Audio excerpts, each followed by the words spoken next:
ಪ್ರಜೆ ಅಲ್ವಾ? ನೀನ್ ದೇಶದ ಪ್ರಜೆ ಅಲ್ವಾ? ಪ್ರಶ್ನೆ ಮಾಡು. ನಾನ್ ಕೇಳ, ನೀನ್ ಹೋಗು. ನೀನ್ ಗಂಡಸ್ ಅಲ್ವಾ? ನಿನ್ ಮುಖದಲ್ಲಿ ಮೀಸೆ ಇದೆಯಲ್ಲ, ಹೋಗ್ ಕೇಳು. ಕೇಳು ಹೋಗು.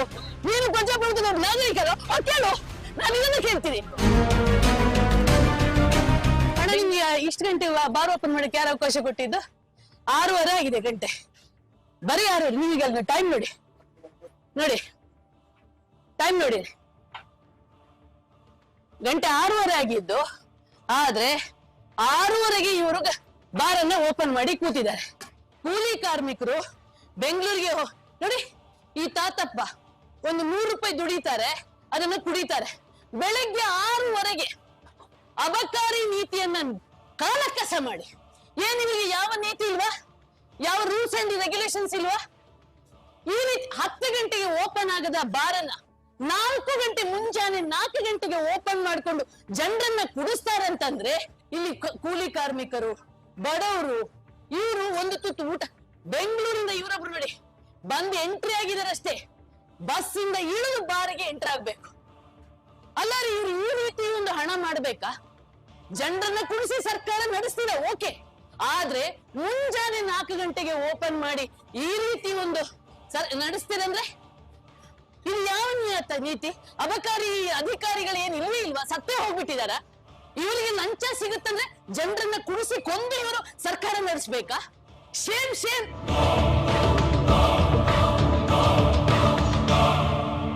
ಬೆಂಗಳೂರಿನ ಮೆಜೆಸ್ಟಿಕ್ ಹಾಗೂ ಕೆಆರ್ ಮಾರುಕಟ್ಟೆಗಳಲ್ಲಿರುವ 100 ಬಾರ್ಗಳು ರಾತ್ರಿ 1 ಗಂಟೆ ತನಕ ತೆರೆದಿಟ್ಟು ಮುಂಜಾನೆ 4 ಗಂಟೆಗೆ ಓಪನ್ ಮಾಡಿ ಬಡ ಕೂಲಿ ಕಾರ್ಮಿಕರಿಗೆ ಕುಡಿಸಿ ಅವರ ಬದುಕನ್ನೇ ಬರ್ಬಾದ್ ಮಾಡ್ತಿವೆ.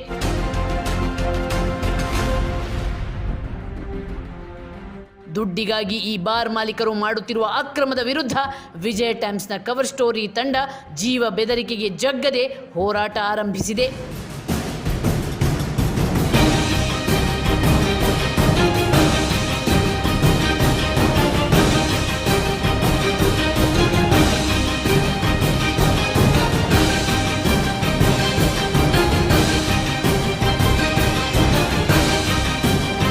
ನೋಡಿ, ನಾವು ಮೆಜೆಸ್ಟಿಕ್ ಅಲ್ಲಿ ಇದೀವಿ. ಬೆಂಗಳೂರಿನ ಹೃದಯ ಭಾಗ. ನಮ್ ಸರ್ಕಾರಕ್ಕೆ ಎಂತ ದರ್ದ ಬಂದಿದೆ, ಎಂತ ದುರ್ದೈವ ಬಂದಿದೆ ಅಂದ್ರೆ, ಜನರಿಗೆ ವೆಲ್ಕಮ್ ಡ್ರಿಂಕ್ ಕೊಡೋದು ನೋಡಿ. ಈ ರೀತಿ ಈ GD ಬಾರ್ ಅಂತ ಇದೆ. ಮುಂಜಾನೆ ನಾವು ಬೆಳಗ್ಗೆಯಿಂದ ರಹಸ್ಯ ಕಾರ್ಯಾಚರಣೆ ಮಾಡ್ತಾ ಇದೀವಿ. ಬೆಳಗ್ಗೆಯಿಂದ ಜನರಿಗೆ ಕುಡಿಸಿ ಇವರು ಈ ರೀತಿ ಮಾಡ್ತಾ ಇದ್ದಾರೆ. 6:30 ಅಷ್ಟೇ ಆಗಿದ್ದು. ಈಗ ನಿಮ್ಮ ಮುಂದೆ ನೋಡಿದ್ರಲ್ಲ ಬಾಗ್ಲಿ ಹೇಗೆ ಹಾಕಿದ್ರು ಅಂತ ಈ GD ಬಾರ್ ಅನ್ನ. ನೆಕ್ಸ್ಟ್ ಇದೆ ನೋಡಿ, ಇಲ್ಲೊಂದು ಇನ್ನೊಂದು ಬಾರ್ ಇದೆ. ಎಲ್ಲಿದೆ ನೋಡಿ, ನೋಡ್ತಾ ಇದ್ದಾನೆ ನೋಡಿ. ಇವನಿಗೆ ಇದೇ ಕೆಲಸ, ಇವರಿಗೆಲ್ಲ.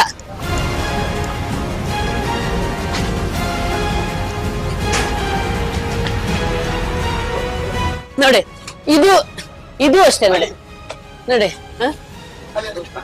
ನೋಡಿ ಇವನ್ಗೆ ಇದೇ ಕೆಲಸ. ಇವನು ಬಾರನ್ನ ಬೆಳಗ್ಗೆ 4 ಗಂಟೆಗೆ ಓಪನ್ ಮಾಡಿ ಇಟ್ಟಿರ್ತಾರೆ. ಜನರಿಗೆ ಕುಡಿಸೋ ನೋಡಿ. 3 ಬಾರನ್ನ ಕ್ಲೋಸ್ ಮಾಡಿಸಿದಾನೆ ಇವನು. ಬೆಳಿಗ್ಗೆ ವೆಲ್ಕಮ್ ಡ್ರಿಂಕ್ ಕೊಟ್ಟ ಹಾಗೆ ಇವರು ಬಾರನ್ನ ಓಪನ್ ಮಾಡಿ ಇಟ್ಟಿರ್ತಾರೆ.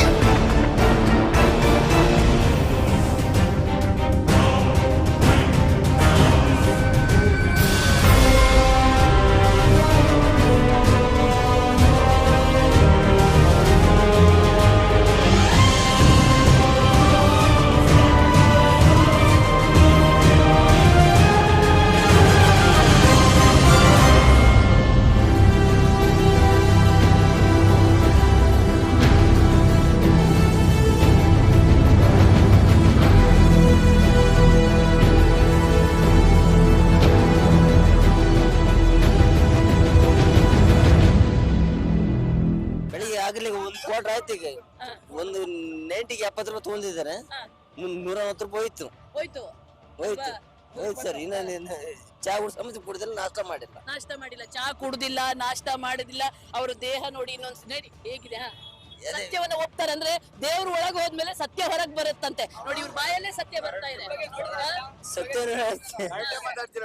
ಕುಡಿದವ್ರು ಸುಳ್ಳು ಹೇಳಿದಲ್ಲ, ಕರೆಕ್ಟ್ ಹೇಳಿದ. ಆ ಕಡೆ ಊಟ ಮಾಡಿಲ್ಲ, ಬರೀ ಹೊಟ್ಟೆಗೆ ಅಲ್ವಾ? ಬರೀ ಹೊಟ್ಟೆಗೆ ಹಾಕೊಂಡಿದ್ದೀರಾ ಸ್ಪಿರಿಟ್. ಬರೀ ಹೊಟ್ಟೆಗೆ ಓಪನ್ ಆಗುತ್ತಲ್ಲ ಆಗ ಕೇಳಿಸುತ್ತಾ ಓಪನ್ ಆಗಿರುತ್ತಾ ಎದ್ದೋಗ ಅನ್ಸುತ್ತಾ. ಅಲ್ಲಿ ಮೆಜೆಸ್ಟಿಕ್ ಮಣಿಗಿರ್ತೀವ ಎದ್ದ ಅಲ್ಲಿ ಮಣಿಗಿದ್ದು ಸಡನ್ ಆಗಿ ಏನ್ ಅನ್ಸುತ್ತಾ ಓಪನ್ ಆಗದಲ್ಲ ಹೋಗ ದಮ್ಮು ತಾಕತ್ತು ಕಳೆದುಕೊಂಡ ಅಬಕಾರಿ ಇನ್ಸ್ಪೆಕ್ಟರ್ಗಳು. ಈ ಹುಡುಗ ಚಿಕ್ಕ ಹುಡುಗ ಬೆಂಗಳೂರಿಗೆ ಬಂದಿದ್ದಷ್ಟೇ ಆಗ್ಲೇ ಬಾರಿಗೆ ಎಂಟ್ರಿ. ಈ ರೀತಿ ಮಾಡಿದ್ರೆ ಅಬಕಾರಿ ಇನ್ಸ್ಪೆಕ್ಟರ್ಗಳಿಗೆ ಫೋನ್ ಮಾಡಿ ಹೇಳಿದ್ರೆ ಏನ್ ಹೇಳ್ತಾರೆ, ಓನರಿಗೆ ಫೋನ್ ಮಾಡಿ ನಮ್ಗೆ ಧಮಕಿ ಕೊಡಿಸ್ತಾರೆ. ಇದು ಇವತ್ತು ನಿನ್ನೇನಲ್ಲ, ನಿರಂತರವಾಗಿ ನಡೀತಿದೆ. ಏನಿದು ಕಣ್ಮುಚ್ಚಿ ನಡೆಯುವ ವ್ಯವಹಾರವ? ಅಲ್ಲ, ಕಣ್ಮುಚ್ಚಿ ವ್ಯವಹಾರ ನಡೆಯುವುದಿಲ್ಲ. ಇದು ಎಲ್ಲರಿಗೂ ಗೊತ್ತಿದ್ದೇ ನಡೆಯುವುದು. ಫೋನ್ ಮಾಡಿ ಹೇಳಿದ್ರೆ ನಮ್ಗೆ ಧಮಕಿ ಕೊಡಿಸ್ತಾರೆ. ಇದು ಸಿದ್ದರಾಮಯ್ಯ ಅವರೇ, ನೀವು ಸರ್ಕಾರ ನಡೆಸಿ, ಜನರಿಗೆ ಕೂಡಿಸಿ ಸರ್ಕಾರ ನಡೆಸ್ತೀವಿ ಗೊತ್ತು ನಮ್ಗೆ. ಆದ್ರೆ ನಿಮ್ಮ ಅಧಿಕಾರಿಗಳಿಗೆ ಹೇಳಿ, ಈ ರೀತಿ ಅಬಕಾರಿ ನೀತಿಯನ್ನ ಕಾಲಕಸ ಮಾಡಿ ಮುಂಜಾನೆ 4 ಗಂಟೆಗೆ ಬಾರ್ ಓಪನ್ ಮಾಡ್ಕೊಂಡು ಈ ರೀತಿ ಸರ್ಕಾರ ನಡೆಸಿದ್ರು ನಿಮ್ಗೆ ನಾಚಿಕೆ ಆಗಲ್ವಾ? ಜನರನ್ನ ಈ ರೀತಿ ಜನರ ಹೆಣದ ಮೇಲೆ ಸರ್ಕಾರ ನಡೆಸಬೇಕಾ?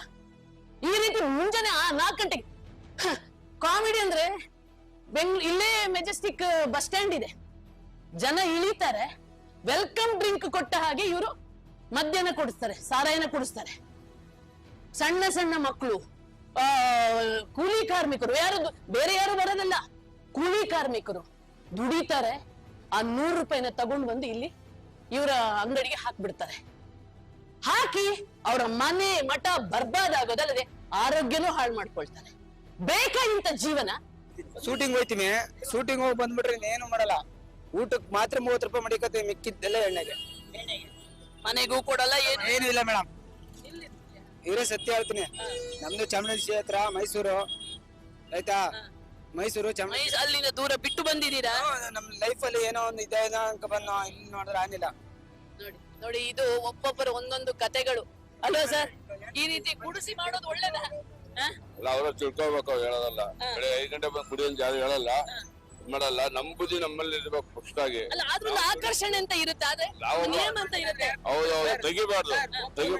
ಟೈಮಿಂಗ್ ರೂಲ್ಸ್ ಫಾಲೋ ಮಾಡ್ಬೇಕು ಹೊರತು ಅವ್ರು ಇಷ್ಟ 5 ಗಂಟೆ 6 ಗಂಟೆ ತೆಗೆದು ಓಪನ್ ಮಾಡಿ ಜನಗಳಿಗೆ ಕುಡಿಸಿ ಮಾಡಬಾರ್ದು. ಅದು ತಪ್ಪಿದೆ. ಅವ್ರು ತೆಗಿದವರು ಕುಡಿಯೋದಕ್ಕೆ ಹೋಗಲ್ಲ, ತೆಗೆದ್ರಿಂದ ಕುಡಿಯೋದು, ತೆಗಿದ್ರೆ ಎಲ್ಲ ಕುಡಿಯಕ್ಕೆ ಹೋಗ್ತಾರೆ.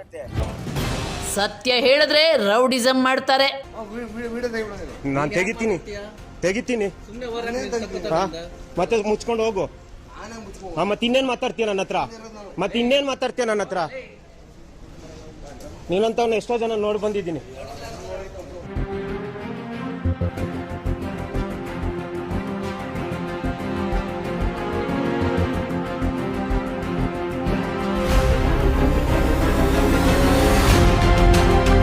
ಇದೇ ಮನುಷ್ಯ ಬಂದು ಎಲ್ಲ ಬಾಗಿಲುಗಳನ್ನ ಹಾಕಿದ್ದು. ನೋಡಿ, ಇವರ ಪ್ರಶ್ನೆ ನೋಡಿ, ತಪ್ಪುಗಳನ್ನ ತಪ್ಪು ಅಂತ ಹೇಳಿದ್ರೆ ಉಳಿಯಕ್ ಶುರು ಆಗುತ್ತೆ. ಇವ್ರಿಗೆ ನಿಮ್ದು ಮುಗಿಯೋದಿಲ್ಲ. ಆಯ್ತು ನೋಡಿ, ಎಷ್ಟ್ ಬೇಕಾದ್ರೆ ಏನ್ ಇದೇ ಮಾಡಿಸ್ಬೇಕು, ಕುಡಿಸ್ಬೇಕಾ? 4 ಗಂಟೆಗೆ ಕಾನೂನು ಬ್ರೇಕ್ ಮಾಡಿ ಕುಡಿಸ್ಬೇಕಾ? ಇದು ಲೀಗಲ್ಲ? ಮಾಡಿ ಕುಡಿಸಿ 9 ಗಂಟೆ ನಂತರ ಯಾರು ಬೇಡ ಅಂದಿದ್ದಾರೆ? ಕುಡಿಸ್ಬೇಕಂದ್ರೆ ಮತ್ತೆ ಇನ್ನೇನು? ಅಲ್ಲಿ ಬಾಗಿಲು ಕ್ಲೋಸ್ ಮಾಡಿಸಿದ್ಯಾ, ಇಲ್ಲಿ ಕ್ಲೋಸ್ ಮಾಡಿಸಿದ್ಯಾ, ಇಲ್ಲಿ ಕ್ಲೋಸ್ ಮಾಡಿ. ನೋಡಿ, ಮಾಡೋ ತಪ್ಪು. ಇದು ಬಡವ್ರ ಮನೆನಾ? ಇದು ಬಡವ್ರ ಮನೆನೇ ಮಾಡಿದ್ದು. ನಾವು ಸ್ಟಿಂಗ್ ಆಪರೇಷನ್ ಮಾಡಿದ್ದು, ಆಯ್ತಾ? ನೋಡಿ ಯಾವ ರೀತಿ ಮಾತಾಡ್ತಾರೆ. ಮಾಡೋ ಹಲ್ಕ ಕೆಲಸ ಅದನ್ನ ಬೇರೆ ಇದು ಮಾಡೋದು ಮತ್ತೇನು? ನೋಡಿ, ತಪ್ಪು ಮಾಡಿದಾರೆ. ಈಗ ಭವಾನಿ ಮನೆಗೆ ಹೋಗಿಲ್ವಾ, ರೇವಣ್ಣನ ಮನೆಗೆ ಹೋಗಿಲ್ಲ ಅಂತ ಮಾಡೋದು ಕಾನೂನಿನ ತಪ್ಪು ಕೆಲಸ. ಈಗ ಇದನ್ನ ಸಮರ್ಥನೆ ಮಾಡಕ್ ಹೊರಟಿದ್ದಾರೆ. ನಾಚಿಕೆ ಆಗೋದಿಲ್ಲ. ಹೋಗ್ತೀವಿ, ಎಲ್ಲ ಕಡೆ ಹೋಗ್ತೀವಿ. ತಾಕತ್ತಿದ್ರೆ ನೀವು ಹೋಗು, ನಮ್ಗಿಲ್ಲ ಪವರ್, ನೀವು ಹೋಗು. ನಾನು ಹೋಗ, ನೀವು ಹೋಗು. ನಿಮ್ಗೆ ತಾಕತ್ತಿದೆಯಲ್ಲ, ನೀನ್ ಗಂಡಸಲ್ಲ, ಹೋಗು ನೀನು. ಬಡವರಲ್ಲ. ಮತ್ತೆ ಪ್ರಶ್ನೆ ಮಾಡ್ತಿದ್ದ, ನೀನು ಪ್ರಶ್ನೆ ಮಾಡು. ನೀನು ದೇಶದ ಪ್ರಜೆ ಅಲ್ವಾ? ಪ್ರಶ್ನೆ ಮಾಡು. ನಾನ್ ಕೇಳ, ನೀನು ಹೋಗು. ನೀನ್ ಗಂಡಸಲ್ವಾ? ನಿನ್ ಮುಖದಲ್ಲಿ ಮೀಸೆ ಇದೆಯಲ್ಲ, ಹೋಗಿ ಕೇಳು ಹೋಗು. ನೀನು ಪ್ರಜಾಪ್ರಭುತ್ವ ನಾಗರಿಕರು, ಕೇಳು. ನಾನು ಇದನ್ನು ಕೇಳ್ತೀನಿ. ನೀನು ಅದನ್ನ ಕೇಳು, ಹೋಗು. ನೀನು ಪ್ರಶ್ನೆ ಮಾಡೋ ಅಧಿಕಾರ ಹೋಗಿ ಕೇಳು ಹೋಗು. ಮಾತಾಡ್ತಾರೆ, ನಾಚಿಕೆ ಇಲ್ಲದವರು.